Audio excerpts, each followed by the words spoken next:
여러분, 큰 소식이 있습니다. 한국에서 정말 흥미로운 일이 일어나고 있습니다. 수년 동안 사람들은 한국이 자체 핵무기를 개발할 수 있을지 궁금해했습니다. 그날이 생각보다 빨리 다가오고 있는 것 같습니다. 잠시 시간을 거슬러 올라가 봅시다. 여러분은 북한과 북한의 핵 프로그램에 대해 들어보셨을 겁니다. 북한은 한국의 북쪽에 있는 이웃 나라이지만 두 나라는 그다지 좋은 친구 사이는 아니었죠. 북한은 한동안 핵무기 개발을 위해 노력해왔고, 이는 특히 한국을 비롯한 많은 사람들을 불안하게 만들었습니다. 그렇다면 이웃 국가가 강력한 무기를 만들고 있을 때 한국은 어떻게 해야 할까요? 한국은 오랫동안 미국과의 동맹에 의존해왔습니다. 미국은 한국이 공격을 받을 경우 한국을 방어하겠다고 약속했습니다. 하지만 한국의 일부 사람들은 그 정도면 충분할까요? 한국이 자체 핵무기를 개발한다는 생각을 해보세요. 이는 큰 문제이며 수년 동안 뜨거운 논쟁의 주제였습니다. 어떤 사람들은 국가의 안전을 위해 핵무기가 필요하다고 생각합니다. 다른 사람들은 해결보다 더 많은 문제를 야기할 수 있다고 우려합니다. 하지만 최근 한국이 실제로 핵무기를 도입하는 데 가까워지고 있다는 징후가 나타나고 있습니다. 잠깐만요. 핵무기를 만드는 것은 불법이 아닌가요? 라고 생각할 수도 있습니다. 어느 정도는 맞습니다. 핵무기 확산을 막기 위한 핵확산 금지 조약 NPT라는 국제 협약이 있습니다. 한국은 이 조약에 서명하여 핵을 개발하지 않겠다고 약속했습니다. 하지만 문제는 각국이 원할 경우 조약에서 탈퇴할 수 있다는 점입니다. 쉽지 않은 결정이고 큰 결단이지만 충분히 가능한 일입니다. 그렇다면 왜 지금 이 모든 것이 떠오르는 것일까요? 몇 가지 이유가 있습니다. 첫째, 최근 북한과의 긴장이 상당히 고조되고 있습니다. 북한은 계속 미사일을 시험하고 위협을 가하고 있으며 이는 분명 한국을 긴장시키고 있습니다. 둘째, 미국이 한국을 방어하는데 얼마나 전념하고 있는지에 대한 불확실성이 있습니다. 역대 미국 대통령들은 서로 다른 말을 해왔고, 이로 인해 일부 한국인들은 상황이 악화될 때 미국의 도움을 정말 믿을 수 있는지 의문을 품고 있습니다. 그러나 아마도 가장 큰 이유는 한국 내 여론이 변화하고 있기 때문일 것입니다. 최근 여론조사에 따르면 한국인 대다수가 한국의 자체 핵무기 보유를 지지하는 것으로 나타났습니다. 불과 몇 년 전과 비교하면 큰 변화입니다. 이제 이것이 의미하는 바에 대해 이야기해 보겠습니다. 만약 한국이 핵무기 개발을 추진하기로 결정한다면 이는 엄청난 일이 될 것입니다. 이 지역의 힘의 균형이 바뀌고 국제적으로 많은 논란을 불러일으킬 수 있습니다. 다른 나라들이 화를 내거나 걱정할 수도 있습니다. 한국의 동맹국과의 관계와 경제에도 영향을 미칠 수 있습니다. 그러나 이 아이디어를 지지하는 사람들은 안보를 위해 그만한 가치가 있다고 말합니다. 이들은 핵무기를 보유하면 북한이 공격적인 행동을 하기 전에 다시 한번 생각하게 될 것이라고 주장합니다. 심지어 한국이 더 안전하다고 느낄 수도 있습니다. 물론 핵무기 개발은 간단한 과정이 아닙니다. 핵무기를 개발하려면 시간과 돈, 기술 노하우가 필요합니다. 다행스러운 점은 한국은 이미 많은 부분을 갖추고 있다는 것입니다. 한국은 잘 발달된 원자력 프로그램을 보유하고 있으며 이는 핵물질을 다뤄본 경험이 있다는 것을 의미합니다. 또한 이러한 대규모 프로젝트를 뒷받침할 수 있는 강력한 기술 부문과 탄탄한 경제를 보유하고 있습니다. 하지만 이 모든 것이 있더라도 여전히 대규모 프로젝트가 될 것입니다. 한국은 기술적인 문제를 극복하고 필요한 재료를 구할 방법을 찾아야 하며 비밀리에 건설하려는 경우 쉽지 않습니다. 국제적인 압력에 대처해야 합니다. 국제적 압력에 대해 말했으니 다른 나라들의 반응에 대해 이야기해 봅시다. 한국의 가장 큰 동맹국인 미국은 아마 달갑지 않을 것입니다. 미국은 핵무기 확산을 막기 위해 노력해왔기 때문에 동맹국 중 하나가 핵무기 개발을 시작하면 곤란할 수 있습니다. 이 지역의 또 다른 주요 국가인 중국도 이 아이디어에 대해 매우 불만스러워할 것입니다. 이미 미군 기지가 국경 가까이에 있는 것을 싫어하고 있는데 핵무장까지 하게 된다면 중국은 더욱 불안해할 것입니다. 한국의 동쪽 이웃인 일본도 감정이 엇갈릴 수 있습니다. 한편으로는 한국의 안보에 대한 열망을 이해할 수도 있습니다. 다른 한편으로는 이 지역에서 군비 경쟁이 시작되는 것을 걱정할 수도 있습니다. 물론 북한도 이에 대해 분명히 할 말이 있을 것입니다. 정확히 예측하기는 어렵지만요. 하지만 여기에 흥미로운 반전이 있습니다. 일부 전문가들은 한국이 핵무기 보유의 이점을 얻기 위해 실제로 핵무기를 만들 필요가 없을 수도 있다고 생각합니다. 어떻게 그럴 수 있을까요? 핵 잠복력이라는 것이 있기 때문입니다.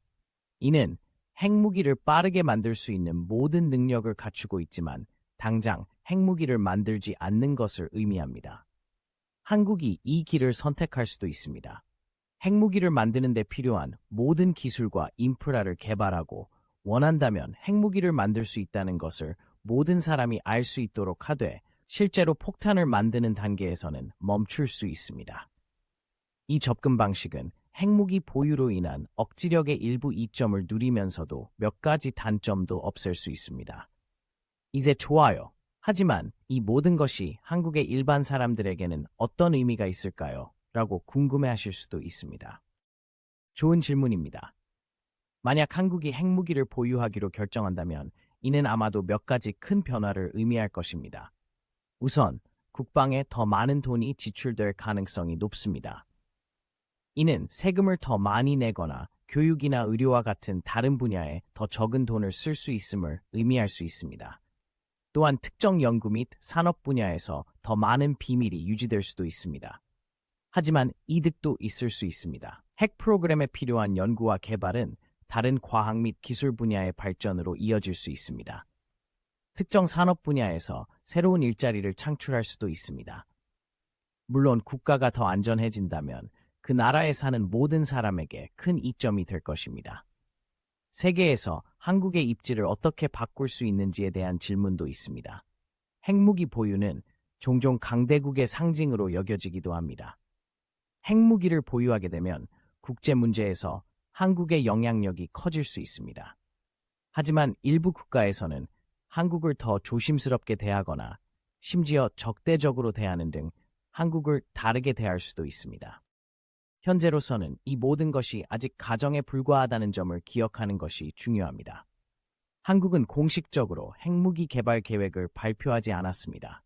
그 방향으로 나아가고 있다는 징후가 포착되고 있지만 아직 확실한 것은 아무것도 없습니다.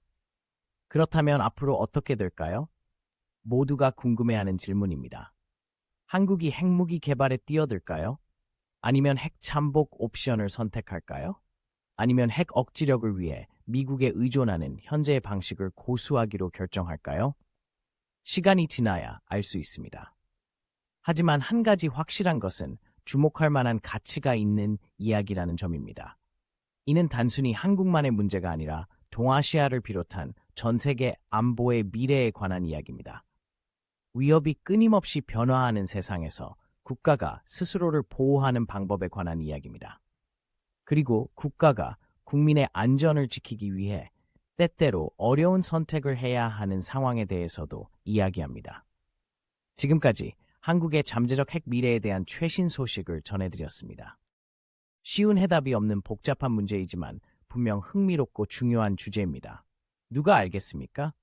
어쩌면 우리는 대한민국 역사의 새로운 장의 시작을 목격하고 있는지도 모릅니다. 어떤 일이 일어나든 흥미진진할 것입니다. 한국의 군대는 성장하고 있으며 전 세계가 주목하기 시작했습니다. 최근 몇 년 동안 한국은 매우 인상적인 무기와 기술을 개발해 왔습니다. 무슨 일이 일어나고 있는지 자세히 살펴볼까요? 작년에 한국이 첫 군사위성을 발사했을 때 얼마나 흥분되었는지 기억하시나요? 글쎄요, 그건 시작에 불과했습니다. 한국은 빠르게 글로벌 방위 산업의 주요 플레이어가 되고 있습니다. 전 세계 국가들이 한국산 무기와 장비를 구매하기 위해 줄을 서고 있습니다. 현재 가장 인기 있는 품목 중 하나는 K9 썬더 자주곡사포입니다. 궤도 위를 달리는 이 거대한 포는 탱크처럼 생겼지만 다른 탱크와 달리 40km 이상 떨어진 곳까지 포탄을 발사할 수 있습니다. 이는 대부분의 사람들이 볼 수 있는 거리보다 더 먼 거리입니다. 호주, 이집트, 폴란드 같은 나라에서 수백 대를 구매할 정도로 K9은 성능이 뛰어납니다. 대한민국에서 가장 많이 팔린 군용 수출품이 되었습니다. 하지만 한국이 만드는 것은 큰 총만이 아닙니다. 한국은 첨단 장비도 개발했습니다. KF-21 전투기를 예로 들어보겠습니다. 이 날렵한 초음속 전투기는 한국 최초의 독자 개발 전투기입니다. 음속의 거의 2배에 가까운 속도로 비행하며 모든 종류의 미사일과 폭탄을 탑재할 수 있습니다. KF-21은 아직 시험 중이지만 개발이 완료되면 한국은 첨단 전투기를 제작할 수 있는 엘리트 클럽에 속하게 됩니다. 한국은 드론 분야에서도 두각을 나타내고 있습니다. 손 안에 들어오는 소형 감시 드론부터 하늘 높이에서 목표물을 공격할 수 있는 대형 전투 드론까지 다양한 드론을 개발했습니다. 이러한 무인 항공기는 현대전에서 점점 더 중요해지고 있으며 한국은 이 기술의 최전선에 서 있습니다. 하지만 화려한 비행기와 폭발음만이 전부는 아닙니다. 한국은 군인들을 위한 스마트 기술도 개발하고 있습니다. 그 어느 때보다 가볍고 튼튼한 첨단 방탄복을 개발했습니다. 군인들이 지치지 않고 무거운 짐을 옮길 수 있는 전동 외골격도 연구하고 있습니다. 심지어 군인들에게 중요한 정보를 시야에 바로 보여줄 수 있는 증강현실 고글도 있습니다.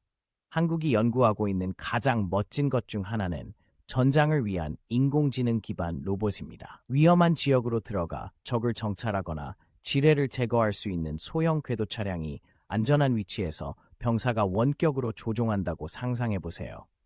대한민국은 이 공상 과학 개념을 현실로 만들고 있습니다.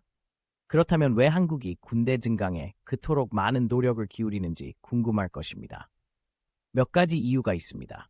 첫째, 한국은 주변에서 심각한 위협에 직면해 있습니다. 북한은 항상 우려의 대상이며 최근 몇 년 동안 중국과의 긴장이 고조되고 있습니다. 첨단 무기를 개발함으로써 한국은 스스로를 더 잘 방어하고 잠재적인 침략자를 억제할 수 있습니다. 하지만 국방에만 국한된 것이 아닙니다. 한국의 호황을 누리는 무기 산업은 경제에도 큰 도움이 됩니다. 군수품 수출은 매년 수십억 달러의 수입을 창출하며 일자리를 창출하고 혁신을 촉진합니다. 군사용으로 개발된 기술은 민간용으로도 활용되는 경우가 많습니다.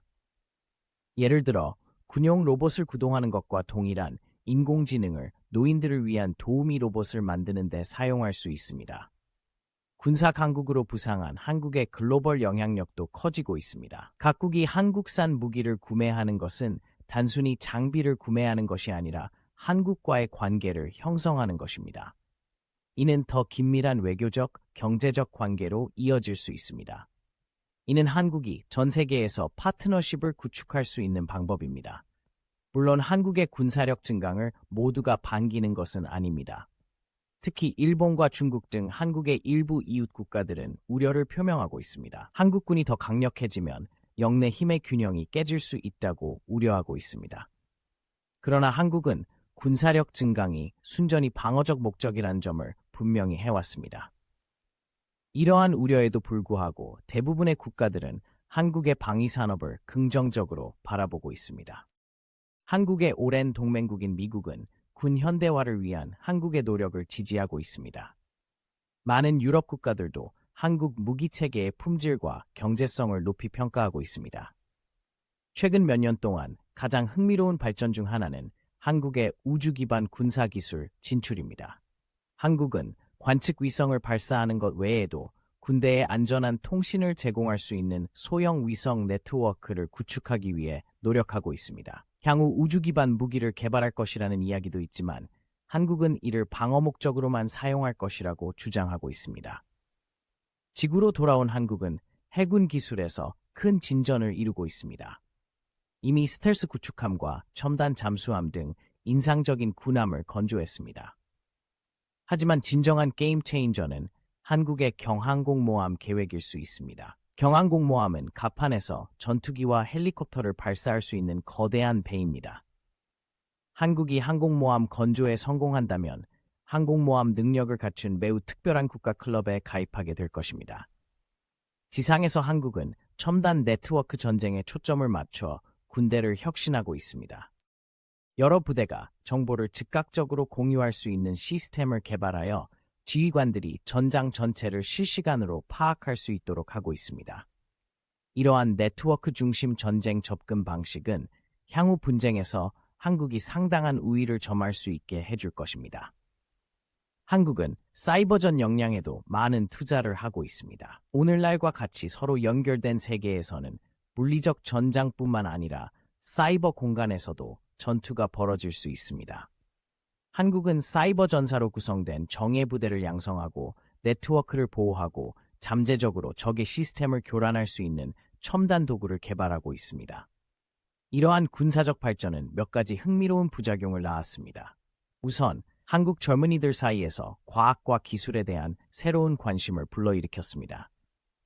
뉴스에서 접하는 멋진 국방기술에서 영감을 받아 항공우주공학이나 컴퓨터 과학과 같은 분야에서 학위를 취득하려는 학생들이 늘고 있습니다.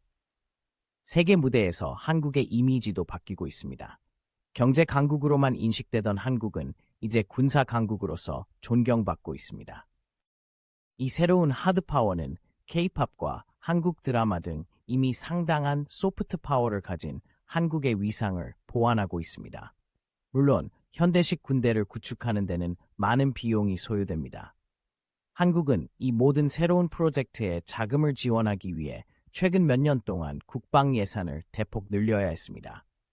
일부 비평가들은 이 돈을 사회 프로그램이나 다른 국내 수요에 더 잘 사용할 수 있다고 주장합니다. 그러나 지지자들은 한국의 장기적인 안보와 번영을 위해 강력한 국방이 필요하다고 지적합니다. 미래를 내다볼 때 한국의 군사 혁신이 아직 끝나지 않았다는 것은 분명합니다. 음속의 몇 배에 달하는 극초음속 미사일을 비롯해 더욱 발전된 무기체계에 대한 계획이 있습니다. 또한 한국은 양자 컴퓨팅과 지향성 에너지 무기와 같은 첨단 기술도 연구하고 있습니다. 한국이 한계를 뛰어넘고 있는 분야 중 하나는 자율 무기 시스템입니다. 로봇 병사라는 개념이 무섭게 느껴질 수 있지만 한국은 전쟁에서 인공지능을 사용하기 위한 엄격한 윤리 지침을 개발하고 있습니다. 의도하지 않은 피해의 위험을 최소화하면서 우리 군과 민간인을 보호할 수 있는 시스템을 만드는 것이 목표입니다.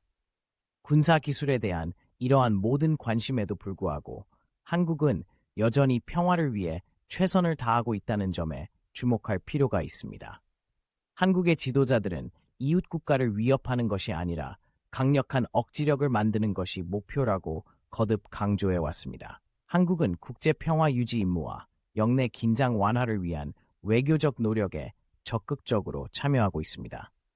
결론적으로 한국의 군사 강국으로의 부상은 최근 몇 년 동안 세계 국방 분야에서 가장 중요한 발전 중 하나입니다. 첨단 전투기부터 AI 기반 로봇에 이르기까지 한국은 현대전에서 가능한 것의 한계를 넓혀가고 있습니다. 이러한 발전은 일부 우려를 불러일으키기도 하지만 세계 무대에서 한국에게 새로운 기회를 열어주고 있기도 합니다. 국방 역량을 지속적으로 혁신하고 확장해 나가는 한국의 모습은 앞으로도 계속 흥미로운 이야깃거리로 남을 것입니다. 한국의 군대는 성장하고 있으며 전 세계가 주목하고 있습니다. 첨단 전투기부터 강력한 대포까지 한국은 빠르게 세계 방위 산업의 주요 플레이어가 되고 있습니다. 한국 방산 기술에서 일어나고 있는 흥미로운 발전을 자세히 살펴볼까요? 최근 가장 큰 뉴스 중 하나는 한국의 신형 KF-21 전투기의 성공적인 시험 비행이었습니다. 이 날렵한 최첨단 항공기는 하늘을 가로지르며 놀라운 속도를 자랑하며 인상적인 성능을 과시했습니다. 젊은 매라는 뜻의 보라매라는 애칭을 가진 KF-21은 대한민국 최초의 국내 개발 전투기입니다. 이는 한국이 첨단 전투기를 제작할 수 있는 엘리트 국가 그룹에 속하게 된 큰 성과입니다. 이 최첨단 전투기의 조종석에 앉아 테스트 파일럿이 되었다고 상상해보세요. 강력한 엔진에 시동을 걸면 가슴이 두근거립니다. 활주로를 이륙할 때 놀라운 추진력이 좌석에 앉은 여러분을 밀어내는 것을 느낍니다. 그런 다음 공중에 떠서 푸른 하늘로 빠르게 올라갑니다. 뱅킹과 선회, 반응성이 뛰어난 컨트롤을 통해 KF-21을 마음껏 조종할 수 있습니다. 초음 속으로 밀어붙이면 천둥과 같은 굉음과 함께 음의 장벽이 깨집니다. 한국 엔지니어링의 경이로움을 보여주는 이 국산 전투기를 직접 조종하는 것은 놀라운 경험입니다. 이번 시험 비행 성공은 한국이 복잡한 항공 기술을 마스터했음을 보여주는 큰 의미가 있습니다. 최신 전투기를 제작하려면 공기역학부터 항공전자공학, 레이더 시스템까지 모든 분야에 대한 전문 지식이 필요합니다. 수천 개의 복잡한 조각으로 이루어진 거대한 하이테크 퍼즐을 맞추는 것과 같습니다. 한국의 엔지니어와 과학자들이 이를 해냈다는 사실은 정말 인상적입니다. KF-21이 특별한 이유는 무엇인가요? 우선 적의 레이더에 탐지하기 어려운 스텔스 특성을 가지고 있습니다. 첨단 센서와 무기 시스템을 통해 멀리서도 위협을 감지하고 여러 표적을 공격할 수 있습니다. 이 제트기는 초음속까지 도달할 수 있으며 고개를 갸우뚱하게 만드는 극한의 기동을 할 수 있습니다. 어느 나라의 전투기와도 정면으로 맞설 수 있는 강력한 항공기입니다. 전 세계 국가들이 KF-21의 성능에 주목하고 있습니다. 이미 여러 국가에서 수출 준비가 완료되면 이 전투기를 구매하겠다는 의사를 밝혔습니다. 이는 한국 방위 산업에 수십억 달러와 수천 개의 첨단 기술 일자리를 의미할 수 있습니다. 또한 한국의 국제적 위상과 영향력에도 큰 도움이 될 것입니다. 하지만 한국이 두각을 나타내고 있는 분야는 전투기뿐만이 아닙니다. 한국 방산계의 또 다른 스타는 K9 썬더 자주곡사포입니다. 이 강력한 포병은 적진 깊숙한 곳까지 포탄을 발사할 수 있는 거대한 포를 장착한 스테로이드 탱크와도 같습니다. K9은 세계 최고는 아니더라도 최고의 자주포 중 하나로 널리 알려져 있습니다. 이 괴물 같은 기계가 험준한 지형을 가로지르는 모습을 상상해 보세요. 트랙이 있어 다른 차량이 갈 수 없는 곳까지 갈 수 있습니다. 거대한 포탑이 회전하며 긴 포신이 멀리 있는 목표물을 조준합니다. 지면을 뒤흔드는 우레와 같은 굉음과 함께 탑재된 포탄을 발사합니다. 단 몇 분 만에 여러 발을 발사하여 적에게 치명적인 피해를 입힐 수 있습니다. 그런 다음 적이 반격하기 전에 재빨리 새로운 위치로 이동합니다. K람은 화력, 기동성, 첨단 기술의 조합으로 전장의 판도를 바꿀 수 있는 전차입니다. 디지털 사격 제어 시스템을 통해 매우 정밀한 조준이 가능합니다. 이 총은 분당 최대 6발의 빠른 속도로 발사할 수 있습니다. 또한 최대 시속 67km/h의 속도로 질주할 수 있어 대형 차량치고는 꽤 빠른 속도를 자랑합니다. 전 세계 각국에서 K람을 날개 돋친 듯이 구매하고 있습니다. 터키, 폴란드, 인도, 노르웨이, 핀란드, 에스토니아, 호주에 수출되었습니다. 꽤 인상적인 고객 목록입니다. 판매될 때마다 한국 방위산업에 큰 수익을 가져다 줍니다. 또한 한국과 동북 간의 긴밀한 군사적 유대관계 구축에도 도움이 됩니다. K라의 성공 스토리는 한국이 어떻게 지상전 시스템의 리더가 되었는지를 보여줍니다. 이는 단순히 좋은 제품을 만드는 것만이 아니라 끊임없는 혁신과 개선이 필요합니다. 한국의 엔지니어들은 K람을 더 나은 제품으로 만들기 위해 항상 노력하고 있습니다. 그들은 사거리와 위력을 높이기 위해 새로운 탄약 유형을 개발하고 있습니다. 또한 더 쉽게 작동할 수 있도록 자동화 시스템도 개발하고 있습니다. 한국이 큰 진전을 이루고 있는 또 다른 분야는 미사일 기술입니다. 탄도 및 순항 미사일인 현무 시리즈를 예로 들 수 있습니다. 이 강력한 무기를 통해 한국은 수백 킬로미터 떨어진 목표물을 정확하게 타격할 수 있게 되었습니다. 이는 영내 잠재적 침략자에 대한 강력한 억지력입니다. 특히 최신형 현무-4 미사일이 인상적입니다. 이 미사일은 2톤의 거대한 탄두를 탑재하고 800km 이상 떨어진 목표물에 도달할 수 있습니다. 이는 북한 전역은 물론 중국과 일본 일부 지역까지 타격할 수 있는 거리입니다. 물론 한국이 이 미사일을 사용하길 원하는 것은 아닙니다. 하지만 미사일을 보유하는 것은 분명한 메시지를 전달합니다. 우리를 건드리지 마라. 첨단 미사일 기술을 개발하는 것은 엄청나게 어려운 일입니다. 로켓 추진, 유도 시스템, 탄두 설계 등에 대한 전문 지식이 필요합니다. 한국이 이러한 기술을 마스터했다는 사실은 한국의 방위 산업이 얼마나 발전했는지 보여줍니다. 더 이상 주요 무기 체계를 외국에 의존하지 않아도 됩니다. 하지만 공격용 무기만이 전부는 아닙니다. 한국은 천궁 중거리 지대공 미사일과 같은 방어 시스템도 혁신하고 있습니다. 하늘을 지키는 이 첨단 기술은 적의 항공기와 미사일이 한국의 도시와 군사기지를 위협하기 전에 격추할 수 있습니다. 대한민국 전역을 지키는 골키퍼와 같은 역할을 하며 날아오는 위협을 물리칩니다. 천궁은 첨단 레이더와 추적 시스템을 사용하여 표적을 탐지하고 고정합니다. 그런 다음 미사일을 발사하여 고속으로 요격합니다.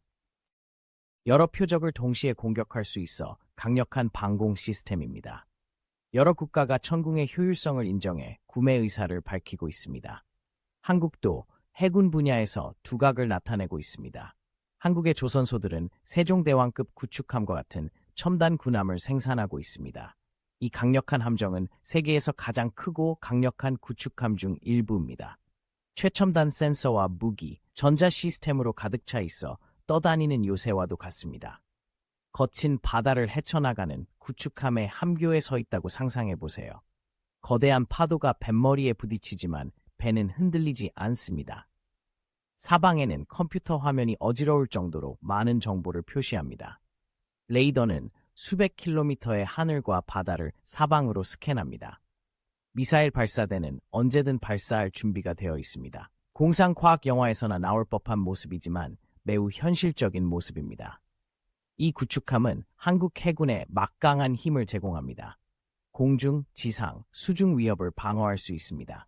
또한 한국 해안에서 멀리 떨어진 곳까지 전력을 투사하여 국제 작전 및 훈련에 참여할 수 있습니다. 이는 아시아 태평양 지역의 주요 해군 강국으로서 한국의 역할이 커지고 있다는 신호입니다. 그러나 가장 흥미로운 발전은 미래 기술의 영역에서 일어나고 있습니다. 한국은 인공지능, 로봇공학, 군용 무인 시스템과 같은 분야에 많은 투자를 하고 있습니다. 여러 대의 자율 드론이 함께 정보를 수집하거나 목표물을 공격하는 모습을 상상해 보세요. 또는 사람의 목숨을 위협하지 않고 위험한 지역으로 들어갈 수 있는 로봇 차량도 상상해 보세요. 한국의 국방 연구자들은 정말 멋진 것들을 연구하고 있습니다. 군인들에게 초인적인 힘과 지구력을 부여하는 전동 왜골격을 개발하는 프로젝트가 진행 중입니다. 기존 폭발물 대신 레이저나 마이크로파를 사용하는 지향성 에너지 무기를 실험하고 있습니다. 심지어 군인의 인지 능력을 향상시키는 기술도 연구하고 있습니다. 하지만 단순히 멋진 장비를 만드는 것에 그치지 않습니다. 이러한 첨단 기술은 전쟁을 혁신하고 미래 전장에서 대한민국이 큰 이점을 얻을 수 있습니다. 또한 민간 분야에서도 중요한 응용이 가능하여 한국의 첨단 산업 전반에 걸쳐 혁신을 촉진할 수 있습니다. 이 모든 인상적인 군사 기술은 대한민국을 방어하고 평화를 유지하는 중요한 목적을 가지고 있습니다. 한국은 강력하고 현대적인 군대를 구축함으로써 잠재적인 침략자를 억제하고 때때로 불안정한 지역에서 안정을 유지하는 데 도움을 주고 있습니다. 이는 모든 위협에 대비하는 동시에 이러한 역량이 실제 분쟁에 사용되지 않기를 바라는 것입니다. 한국의 방위산업은 경제 성장과 기술 발전의 중요한 동력이기도 합니다. 방위산업은 엔지니어, 과학자, 숙련된 노동자들에게 수천 개의 고임금 일자리를 제공합니다. 군사 프로젝트를 위한 연구 개발은 종종 민간 부문에도 도움이 되는 획기적인 성과로 이어집니다. 물론 무기 수출은 수십억 달러의 수입을 창출하여 더 많은 발전을 위한 자금을 지원합니다. 앞으로도 방위산업 분야에서 한국의 위상은 계속 높아질 것으로 보입니다. 기술력, 제조 능력, 혁신 정신이 결합된 한국은 리더로서의 입지를 굳건히 하고 있습니다. 새로운 위협이 등장하고 전쟁이 계속 진화함에 따라 한국의 연구자와 엔지니어들은 최첨단 솔루션 개발의 최전선에 서게 될 것입니다. 하늘을 가로지르는 스텔스 전투기부터 지형을 울리는 강력한 포병, 바다를 순찰하는 첨단 군함까지 대한민국은 전례 없는 군사력을 발휘하고 있습니다. 대한민국 군대와 방위산업에 있어 지금이 바로 흥분되는 시기입니다. 전 세계가 이 역동적인 아시아의 호랑이가 다음에는 어떤 놀라운 신기술을 선보일지 주목하고 있습니다. 한국은 방산 분야에서 세계 최고와 경쟁할 수 있음을 입증했으며 그 어느 때보다 미래가 밝아 보입니다. 요즘 한국군은 전 세계적으로 큰 파장을 일으키고 있습니다. 첨단 전투기부터 강력한 대포까지 한국 무기는 국방력을 강화하려는 국가들에게 점점 더 인기를 얻고 있습니다. 한국 방위산업에서 일어나고 있는 흥미로운 발전들을 자세히 살펴볼까요? 현재 가장 뜨거운 화두 중 하나는 KF-21 보라매 전투기입니다. 이 날렵한 초음속 전투기는 한국 최초의 국산 전투기입니다. 엔지니어와 시험 조종사들은 KF-21의 성능을 끌어올리기 위해 열심히 노력해왔고 지금까지의 결과는 인상적이었습니다. 최근에는 음속의 거의 2배에 달하는 마하 1.8의 새로운 최고 속도를 달성했습니다. 마하 1.8의 속도는 서울에서 부산까지 20분 이내에 주파할 수 있는 속도입니다. KF-21의 장점은 속도뿐만이 아닙니다. 시험 비행에서 조종사들은 이 제트기에서 공대공 미사일을 성공적으로 발사했습니다. 이는 모든 전투기에 있어 매우 중요한 능력입니다. KF-21은 200km 이상 떨어진 목표물을 타격할 수 있는 유럽산 미사일인 메테오를 사용했습니다.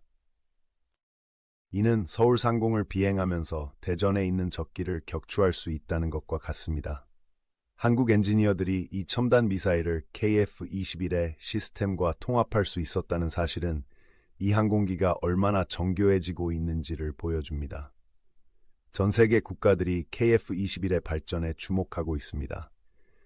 군사 전문가들은 이 전투기가 국제시장에서 미국과 유럽 전투기의 강력한 경쟁자가 될 수 있다고 말합니다. 고성능과 상대적으로 저렴한 가격이 결합된 이 전투기는 많은 공군에게 매력적인 옵션이 될 것입니다. 이미 동남아시아와 중동 국가들이 KF-21의 수출 준비가 완료되면 구매에 관심을 보이고 있다는 소문이 돌고 있습니다. 물론 최첨단 전투기를 개발하는 것은 엄청난 작업입니다. 수년간의 연구와 수십억 달러, 수천 명의 숙련된 엔지니어와 기술자의 노력이 필요합니다. 한국이 이렇게 짧은 시간에 여기까지 왔다는 사실은 놀랍습니다. 많은 국가들이 첨단 전투기 개발에 도전했다가 실패했습니다. 중국과 같은 글로벌 강대국들도 전투기 프로그램에서 문제를 겪으며 어려움을 겪었습니다. 따라서 한국이 이렇게 빠른 속도로 발전하고 있다는 것은 정말 자랑스러운 일입니다. KF-21 프로그램은 단순히 항공기 한 대를 만드는 것에 그치지 않습니다. 한국의 항공우주 산업을 전반적으로 발전시키는 데 도움이 되고 있습니다. 엔지니어들은 공기역학, 항공전자공학, 재료과학과 같은 분야에서 귀중한 경험을 쌓고 있습니다. 이러한 지식은 군용 및 민간 분야의 다른 프로젝트에도 적용될 수 있습니다. KF-21 프로젝트에서 얻은 기술을 바탕으로 앞으로 더 많은 한국산 항공기를 볼 수 있을 것입니다. 산업 구축에 대해 말하자면 기어를 바꿔서 한국이 세계를 선도하고 있는 또 다른 분야인 포병에 대해 이야기해 보겠습니다. K-라임 썬더 자주곡사포는 최근 방산업계에서 많은 화제를 불러일으키고 있습니다. 말장난입니다. 이 강력한 궤도형 차량은 40km 이상 포탄을 발사할 수 있는 거대한 155mm 포를 탑재하고 있습니다. 서울 시내에 앉아서 인천의 목표물을 타격할 수 있는 것과 같습니다. K-라임은 수출 주문이 줄을 잇고 있습니다. 폴란드, 노르웨이, 에스토니아, 심지어 멀리 떨어진 호주에서도 K-라임을 구매했습니다. K-라임은 유럽에서 나토의 표준 자주곡사포로 빠르게 자리 잡고 있습니다. 네이토 국가들은 보통 서로 또는 미국으로부터 무기를 구매하는 것을 선호하기 때문에 이것은 큰 문제입니다. 그들이 한국의 시스템을 선택했다는 사실은 K-라임이 얼마나 우수한지 잘 보여줍니다. K-라임의 인기 비결은 무엇일까요? 우선 기동성이 뛰어나다는 점입니다. 40톤이 넘는 무게에도 불구하고 K-라임은 도로에서 최대 67km/h의 속도로 질주할 수 있습니다. 이는 웬만한 자동차만큼 빠른 속도입니다. 이러한 기동성 덕분에 신속하게 제자리에 도착하여 몇 발을 발사한 다음 적의 반격이 시작되기 전에 빠르게 도망칠 수 있습니다. 또한 K-라임은 고도로 자동화되어 있어 적은 인원으로도 효율적으로 운용할 수 있습니다. 또 다른 큰 장점은 K-라임의 연사 속도입니다. 버스트 모드에서는 단 15초 만에 3발을 발사할 수 있습니다. 이는 엄청난 폭발력을 매우 빠르게 사거리에 전달할 수 있는 속도입니다. 또한 분당 6.8발의 속도를 장시간 유지할 수 있습니다. 이 높은 발사 속도 덕분에 상대적으로 적은 수의 K-라임으로 훨씬 많은 수의 구형 곡사포와 동일한 화력을 제공할 수 있습니다.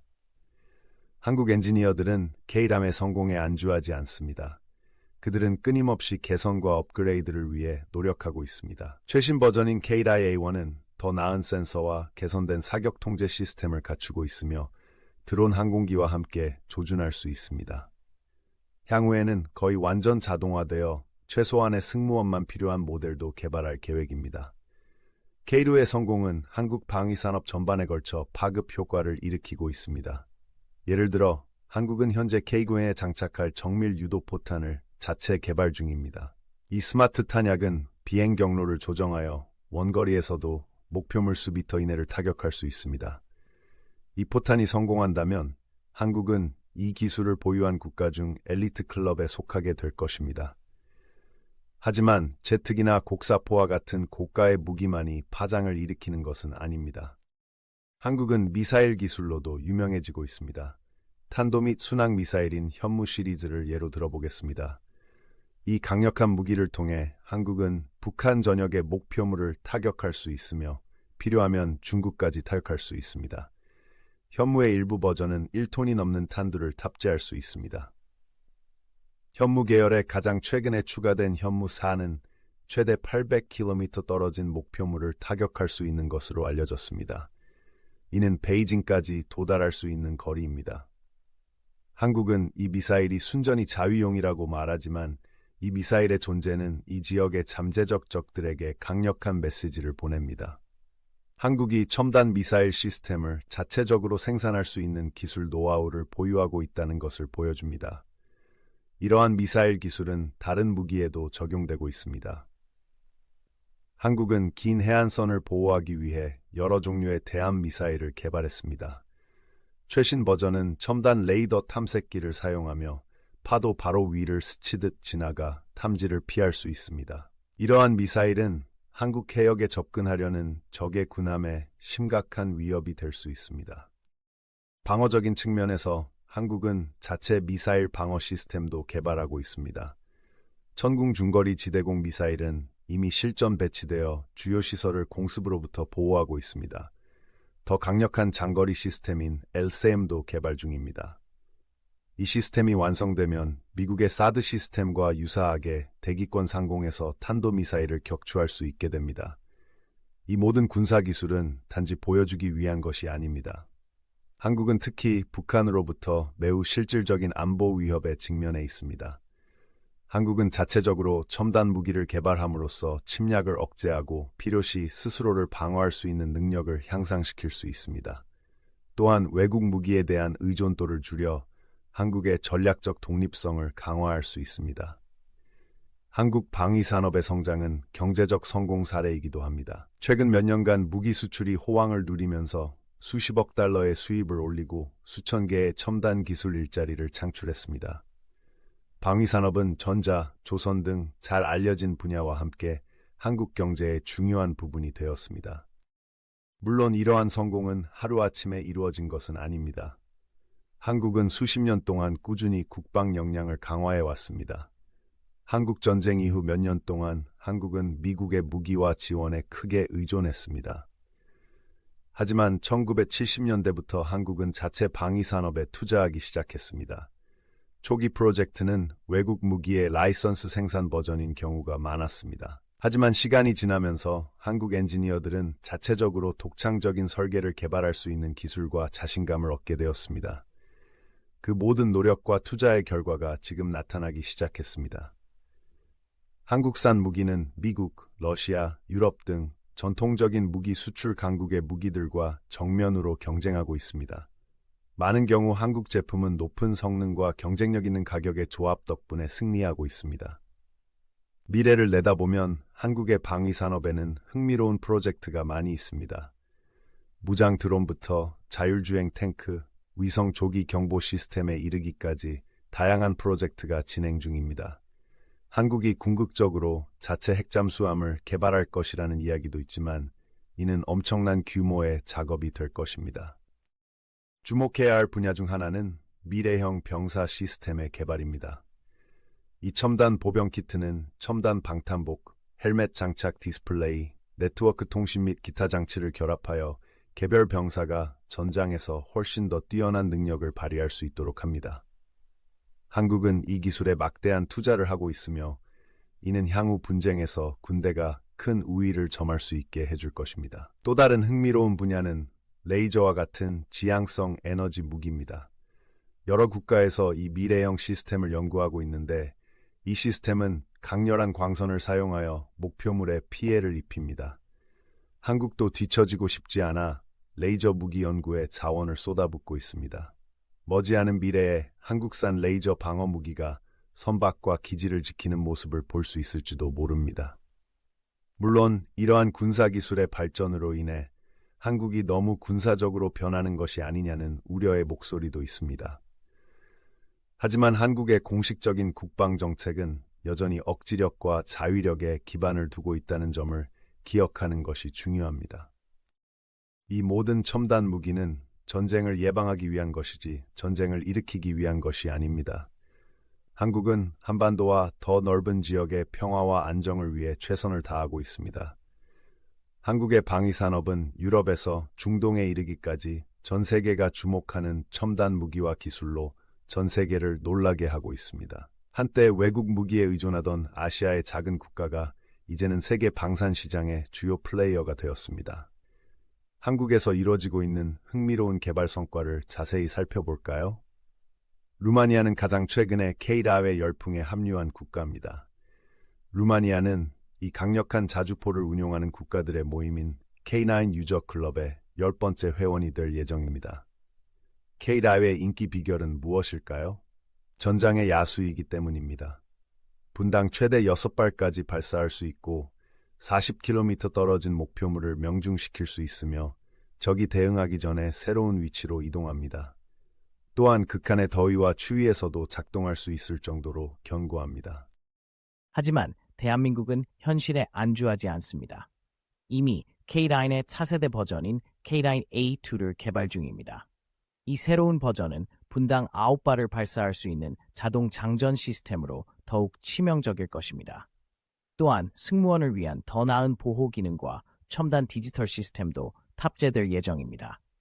이미 K9을 보유하고 있는 국가들은 이러한 업그레이드에 대해 거의 침을 흘리고 있습니다. 침을 흘릴 만한 무기에 대해 말하자면 KF-21 보람의 전투기에 대해 이야기해 보겠습니다. 이 날렵한 초음속 항공기는 F-35에 대한 한국의 대답입니다.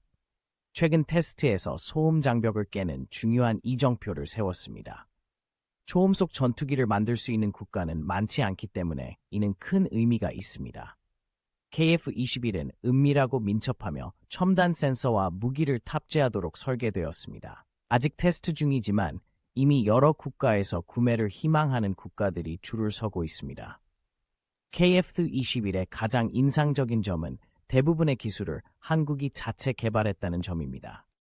여기에는 현대 전투기에서 가장 복잡한 부품 중 하나인 레이더가 포함됩니다. 레이더를 자체 개발함으로써 한국은 이러한 능력을 갖춘 엘리트 국가 클럽에 가입하게 되었습니다. 이 기술을 보유하게 되면 한국은 다른 나라에 의존하지 않고도 KF-21을 업그레이드하고 개조할 수 있게 됩니다. 하지만 잠깐만요, 더 있습니다. 한국은 미사일 분야에서도 두각을 나타내고 있습니다. 최근 자체 장거리 공대공 미사일 개발 계획을 발표했습니다. 이 미사일은 전투기가 아주 먼 거리에서 적기를 격추할 수 있는 무기입니다. 현재 이 미사일을 만들 수 있는 나라는 소수에 불과합니다. 한국이 개발에 성공한다면 전투기 프로그램과 전반적인 군사력에 큰 힘이 될 것입니다. 이 모든 자체 개발 기술이 왜 그렇게 중요한가요? 한국이 국방에 대한 통제력을 강화하고 다른 나라에 대한 의존도를 낮출 수 있기 때문입니다. 또한 한국은 다른 국가의 수출 제한에 대한 걱정 없이 이러한 무기를 판매할 수 있습니다. 이는 국제 무기 시장에서 큰 이점입니다. 무기 시장에 대해 말하자면 한국은 폴란드와 다른 유럽 국가에 본격적으로 진출하고 있습니다. 러시아의 위협을 우려하는 이들 국가는 한국산 무기를 날개 돋친 듯이 사들이고 있습니다. K9 곡사포, K2 전차, FA-50 경전투기 모두 유럽에서 열렬한 구매자를 찾았습니다. 유럽 국가들은 최고 수준의 무기를 빠르게 확보하고 한국은 방위 산업을 확장할 수 있으니 서로 윈윈입니다. 하지만 단순히 무기를 판매하는 것만이 아닙니다. 한국은 구매국이 무기를 직접 생산할 수 있는 기회도 제공하고 있습니다. 이 기술 이전은 큰 판매 포인트입니다. 이는 각국이 단순히 무기를 구매하는 것이 아니라 무기를 제작하고 유지보수하는 노하우도 함께 구매한다는 것을 의미합니다. 이러한 접근 방식을 통해 한국은 일부 거래에서 미국과 독일과 같은 전통적인 무기 수출국과의 경쟁에서 승리할 수 있었습니다. 이러한 성공 사례 중 하나를 자세히 살펴보겠습니다. 폴란드입니다. 이 동유럽 국가는 한국산 군용 하드웨어에 올인했습니다. 수백 대의 K2 전차, 수십 대의 FA-50 전투기, 무려 670문의 K-라임 곡사포를 주문했습니다. 어떤 기준으로 봐도 엄청난 주문량입니다. 폴란드가 한국 무기를 선택한 이유는 신속하고 저렴한 가격에 공급받을 수 있고 일부 생산이 폴란드 현지에서 이루어진다는 보너스도 있었기 때문입니다. 폴란드에서의 성공으로 역내 다른 국가들도 주목하고 있습니다. 앞서 언급했듯이 루마니아도 K-란을 구매할 예정입니다. 에스토니아는 이미 첫 번째 K 곡사포를 인도받았습니다. 아시아 방산업체의 큰 고객이 아니었던 핀란드와 노르웨이도 K-캄을 구매했습니다. 하지만 한국은 유럽에만 집중하지 않습니다.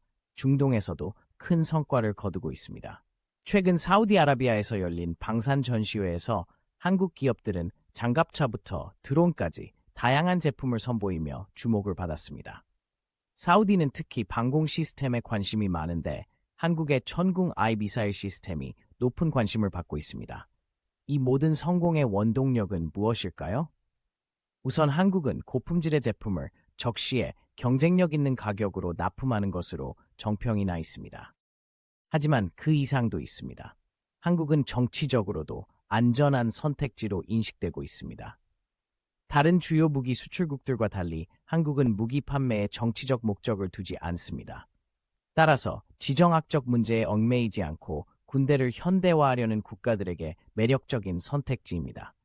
또한 한국산 무기는 열악한 환경을 염두에 두고 설계되는 경우가 많다는 사실도 있습니다. K-라임 곡사포를 예로 들어보겠습니다. 한반도의 험준한 지형과 극한의 날씨를 견딜 수 있도록 제작되었습니다. 따라서 중동이나 동유럽 같은 곳에서 사용하기에 적합합니다. 하지만 한국 방위산업 성공의 가장 큰 요인은 혁신과 적응에 대한 의지가 아닐까 싶습니다. 한국 기업들은 기존 제품을 판매하는 데 그치지 않고 끊임없이 새로운 제품을 개발하고 오래된 제품을 개선하고 있습니다. K-라임의 업그레이드 계획, KF-21의 지속적인 개발, 새로운 미사일 프로그램 등은 모두 현실에 안주하지 않는 한국의 모습을 보여줍니다. 이러한 미래지향적인 접근 방식은 한국의 무기 판매 방식에도 적용됩니다. 앞서 언급한 K-라인 유저 클럽을 기억하시나요? 단순히 멋진 이름 그 이상입니다. K-라임을 사용하는 국가들이 경험을 공유하고 개선 사항을 논의하며 예비 부품 및 유지 보수와 같은 사항에 대해 협력할 수 있는 포럼입니다. 이런 종류의 애프터 서비스 지원은 많은 국가들에게 큰 매력 포인트입니다. 한국은 미래를 내다보며 방위산업에 대한 야심찬 계획을 세우고 있습니다. 단순히 더 많은 무기를 판매하는 것이 목표가 아니라 군사기술의 선두에 서고자 합니다. 이는 인공지능, 무인 시스템, 우주기술과 같은 분야에 대한 투자를 의미합니다. 한국 기업들은 이미 인공지능 기반 지휘 시스템과 첨단 드론과 같은 분야에 투자하고 있습니다. 이 모든 성공과 야망은 한국 자체에도 큰 영향을 미치고 있습니다. 방위산업은 첨단 기술 일자리를 창출하고 혁신을 주도하면서 한국 경제에서 점점 더 중요한 부분이 되고 있습니다. 또한 한국의 글로벌 위상도 높아지고 있습니다. 전투기나 장거리 미사일과 같은 첨단 무기를 개발할 수 있게 되면서 한국은 엘리트 국가 그룹에 속하게 되었습니다. 물론 앞으로의 과제도 있습니다. 글로벌 무기 시장은 경쟁이 치열하기 때문에 한국이 앞서 나가기 위해서는 지속적인 혁신이 필요합니다. 또한 중국, 일본과 같은 이웃 국가들과 좋은 관계를 유지하면서 무기 수출을 확대해야 하는 미묘한 균형도 있습니다. 하지만 현재 한국의 방위산업은 고공행진을 이어가고 있습니다. 폴란드의 들판에서 사우디아라비아의 사막에 이르기까지 한국산 무기가 두각을 나타내고 있습니다. 불과 얼마 전까지만 해도 무기 수입국이었던 대한민국이 이룬 놀라운 성과입니다. 이제 한국은 방위산업의 강대국들을 따라잡는 데 그치지 않고 여러 분야에서 선두를 달리고 있습니다. 호황을 누리고 있는 한국의 방위 산업을 살펴보면서 한 가지 분명한 것은 한국은 다른 나라를 따라가는데 만족하지 않는 나라라는 점입니다. 국산 전투기로 의미 장벽을 깨고 K-다임으로 포병의 혁신을 일으키며 한국은 세계 방위 산업에서 주목할 만한 강국임을 전 세계에 보여주고 있습니다. 현재의 추세가 계속된다면 앞으로 세계 무대에서 더 많은 한국의 무기와 기술을 만나볼 수 있을 것입니다. 가장 큰 스타 중 하나는 한국의 신형 전투기인 KF-21 보라매입니다. 이 날렵하고 강력한 비행기는 다른 나라들을 위협하고 있습니다. 얼마 전 KF-21은 음속보다 빠른 속도로 하늘을 질주하며 음의 장벽을 깬 중요한 이정표를 세웠습니다. 테스트 파일럿들이 얼마나 감격스러웠을지 상상할 수 있을까요? 제트기가 방음벽을 뚫고 지나갈 때의 우레와 같은 굉음과 함께 수증기 흔적을 남겼으니까요. 하지만 KF-21은 단순히 빠른 것만이 아닙니다. 스마트하고 치명적인 정확성도 갖추고 있습니다. 또 다른 테스트에선 공대공 미사일을 성공적으로 발사하여 수마일 떨어진 상공에서 목표 드론을 날려버렸습니다. KF-21의 첨단 레이더가 작은 드론을 포착하고 미사일을 드론으로 바로 유도했습니다. 쾅! 직격탄. 전 세계 국가들이 KF-21의 놀라운 능력에 주목하고 있습니다. 몇 년 후 수출 준비가 완료되면 많은 국가들이 이 제트기를 구매하기 위해 줄을 서고 있습니다. KF-21은 미국 35 전투기 가격의 절반에도 못 미치지만 동일한 임무를 수행할 수 있습니다. 예산이 빠듯한 소규모 국가들에게 KF-21은 매우 매력적으로 보입니다. KF-21이 더욱 특별한 이유는 대부분의 기술을 한국이 자체 개발했다는 점입니다. 현대식 전투기를 처음부터 새로 만드는 것은 엄청나게 어려운 일입니다. 전 세계에서 소수의 국가만이 할 수 있는 일입니다. 한국이 이를 해냈다는 사실은 한국의 항공우주 산업이 얼마나 발전했는지 보여줍니다. 한국의 엔지니어와 과학자들은 매우 자랑스러워해야 합니다. 하지만 한국이 군사력을 과시하는 분야는 전투기뿐만이 아닙니다. 한국은 자주곡사포 K-다이 썬더로도 유명세를 타고 있습니다. 이 거대한 추적식 차량은 힘이 2마일 이상 멀리 포탄을 발사할 수 있는 거대한 포를 탑재하고 있습니다. 탱크 트레드에 달린 거대한 저격용 소총과 같습니다. K-다임의 성능이 워낙 뛰어나서 각국에서 구매를 위해 줄을 서고 있습니다. 폴란드는 작년에 무려 200XT대의 K-다임을 주문했는데 이는 폴란드 역사상 가장 큰 규모의 무기 거래였습니다. 터키, 인도, 노르웨이, 에스토니아, 핀란드, 호주 등의 국가에서도 K-다임을 구매했습니다. K-다임은 전 세계 이동식 포병의 표준으로 빠르게 자리 잡고 있습니다. K-다임의 인기 비결은 무엇일까요? 첫째, 견고하기 때문입니다. K-다임은 깊은 진흙탕을 뚫고 강을 건너고 어떤 날씨에서도 계속 사격할 수 있습니다. 첨단 시스템 덕분에 정차 후 30초 만에 출발할 수 있습니다. 이는 몇 발을 발사한 후 적이 반격하기 전에 재빨리 이동하는 슛앤스쿠트 전술에 매우 중요합니다. K-다임은 또한 훌륭한 가치입니다. 다른 경쟁사보다 저렴한 가격에 최고의 성능을 제공합니다. 게다가 한국은 훌륭한 후속 지원, 교육, 예비 부품을 제공합니다. K-다임을 구입하는 것은 단순히 무기를 구입하는 것이 아니라 파트너를 얻는 것입니다.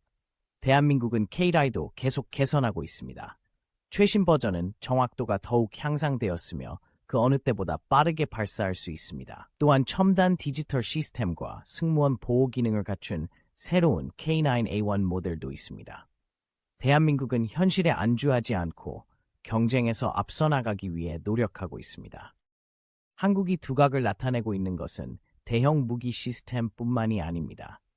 한국은 미사일과 기타 첨단 군사 장비에서도 두각을 나타내고 있습니다. 천궁2 지대공 미사일 시스템을 예로 들어보겠습니다. 이 미사일은 거의 2후 마일 거리에서 적의 비행기와 미사일을 하늘에서 떨어뜨릴 수 있습니다. 까다롭기로 악명 높은 아랍에미리트에서도 구매를 결정할 정도로 성능이 뛰어납니다. 또는 현무 시리즈의 탄도 미사일을 보세요.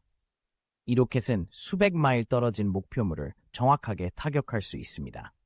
일부 버전은 깊은 지하 벙커를 관통할 수도 있습니다. 이는 잠재적 적들이 두 번 생각하게 만드는 능력입니다. 한국도 AI, 드론, 로봇공학 등 첨단 군사기술에 뛰어들고 있습니다. 최근 한국은 적의 방어를 압도할 수 있는 AI 기반 드론 군집 시스템을 공개했습니다. 수백 대의 소형 드론이 완벽한 대형으로 비행하며 데이터를 공유하고 공격을 조율하는 모습을 상상해 보세요. 공상과학 영화에서나 나올 법한 장면이지만 현실입니다. 이러한 군사력 덕분에 한국은 세계 무기 거래의 주요 플레이어로 부상하고 있습니다. 한국의 무기 수출은 최근 몇 년 동안 급증했습니다. 2022년 한국은 여러 유럽 국가를 제치고 세계 8위의 무기 수출국이 되었습니다. 이러한 수출 급증의 원동력은 무엇일까요? 우선 한국산 무기는 품질과 경제성을 모두 갖춘 제품입니다. 한국산 무기는 미국이나 유럽의 동급 제품만큼 우수하지만 가격은 더 저렴한 경우가 많습니다. 또한 한국은 기술을 이전하고 구매국에 현지 생산을 설립할 의향이 있습니다. 이는 자국 방위 산업을 구축하고자 하는 국가들에게 매우 매력적인 요소입니다. 우크라이나 전쟁은 한국의 무기 판매를 촉진하는 또 다른 요인입니다. 많은 유럽 국가들이 군비 증강을 서두르고 있으며 한국산 무기는 매력적인 옵션입니다. 특히 폴란드는 한국산 탱크, 곡사포, 비행기 등을 대량으로 구매하고 있습니다. 이러한 군사적 성공은 한국의 경제와 사회 전반에 걸쳐 긍정적인 파급 효과를 가져오고 있습니다. 방위산업은 수많은 고임금 첨단 기술 일자리를 창출하고 있습니다. 방위산업은 민간 부문에도 혁신을 주도하고 있습니다.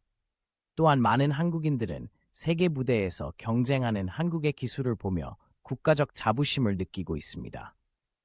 물론 일각에서는 이러한 무기들이 동북아시아의 긴장을 고조시킬 수 있다고 우려할 수도 있습니다. 하지만 한국은 군비 증강이 순전히 방어적 목적이라고 주장합니다.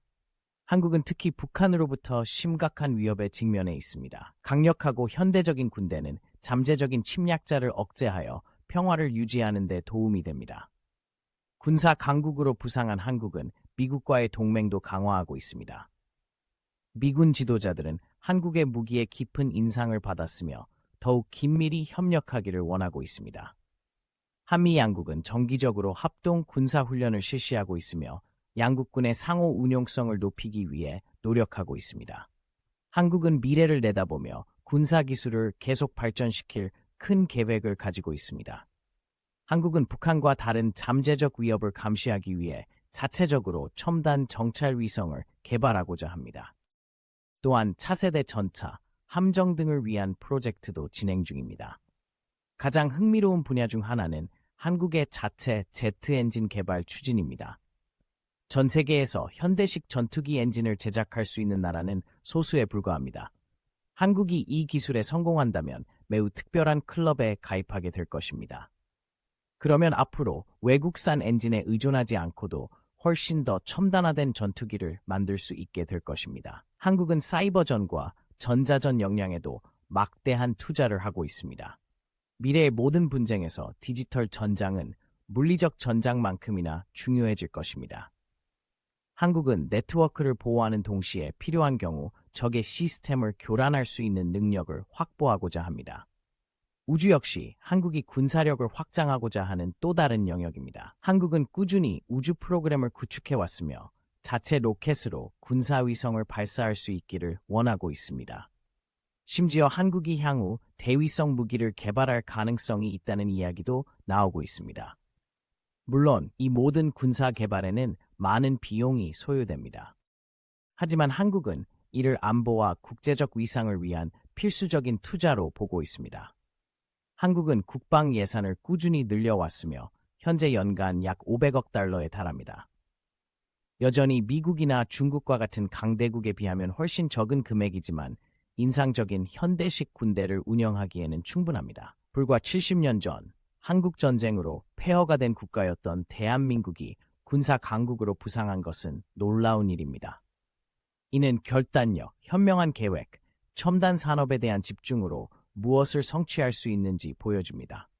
한국은 전쟁으로 폐허가 된 나라에서 외국의 원조를 받던 나라에서 스스로를 방어하고 전 세계에 첨단 무기를 수출할 수 있는 국가가 되었습니다. 물론 한국은 실제 전쟁에서 이러한 무기를 사용할 일이 없기를 바랍니다.